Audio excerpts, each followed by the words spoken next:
Recorded Books presents Death Comes to Marlow by Robert Thorogood, narrated by Nicolette Mckenzie. For Jack Thomas, 1941 to 2021. Chapter 1. After the excitement of the previous summer, Mrs. Judith Potts spent the winter returning to the more solitary rhythms of life. She woke late, watched a bit of telly, played clock patience, went for walks when the mood took her, which wasn't in truth all that often, and made sure she set aside time each day to compile her cryptic crosswords for the newspapers. When the Christmas lights went up in the High Street, she found herself, as she did every year, quietly absenting herself from the festivities. It wasn't that she was opposed to Christmas, far from it.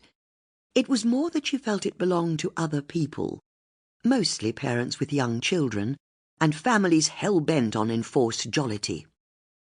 But if Christmas was a bit of a chore, and the time between Christmas and New Year's Day a baffling week of non-existence, Judith knew January belonged to her.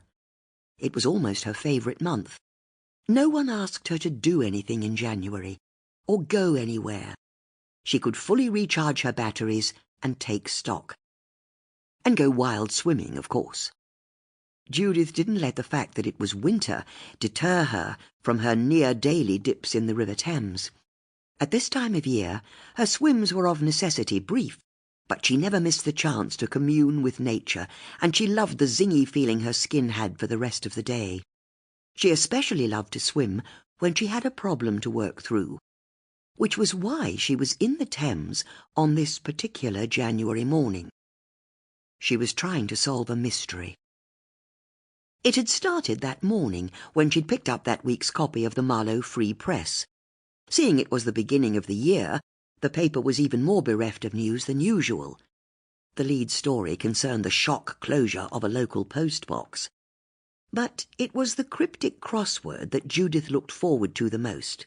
It never took her long to solve, but there was a clarity to the cluing she found hugely satisfying. That morning's effort had been no different. However, once she'd finished and looked at the completed grid, she'd had an instinct that something was off about her answers. There was something her subconscious was trying to tell her, but she couldn't quite work out what it was. Judith hated loose ends. All puzzles had to be solved as far as she was concerned, which was why she'd decided to have a good think about it on her morning swim. And it was because she was thinking about the crossword rather than her surroundings that she mistakenly got into a fight with a swan. She hadn't meant to, as she'd recount to her two friends Becks and Suzie later that day. It wasn't even her fault as far as she could tell. It was all the fault of a dead duck she'd found floating upside down in the middle of the river, although it hadn't initially looked like a duck at all. She'd thought she was swimming towards a couple of orange-coloured twigs that were sticking out of the water. But as Judith got closer, she'd finally seen the white body, neck and head of the duck submerged under water, and she'd splashed in a panic over to the side of the river to get away. In doing so, she inadvertently swam in between a mother swan and her cygnets. As it was January, the cygnets were almost fully grown, but their mother still reared and hissed, her wingspan now wider than Judith was tall. Judith briefly wondered if she could get in between the span of the wings and grab the swan by the neck to take her down.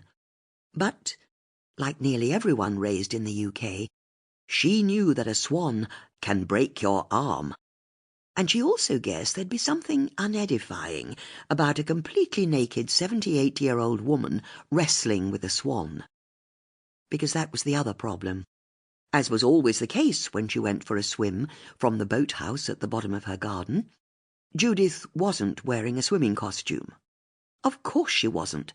They were damp, dank things that clung to your body and ruined the true feeling of freedom swimming gave you. The swan's head shot forward with a terrifying hiss, and Judith realized she'd have to get out of the water, and fast. At least she knew she was at a bend in the river where few people ever stopped. Unfortunately, Sample complete. Ready to continue?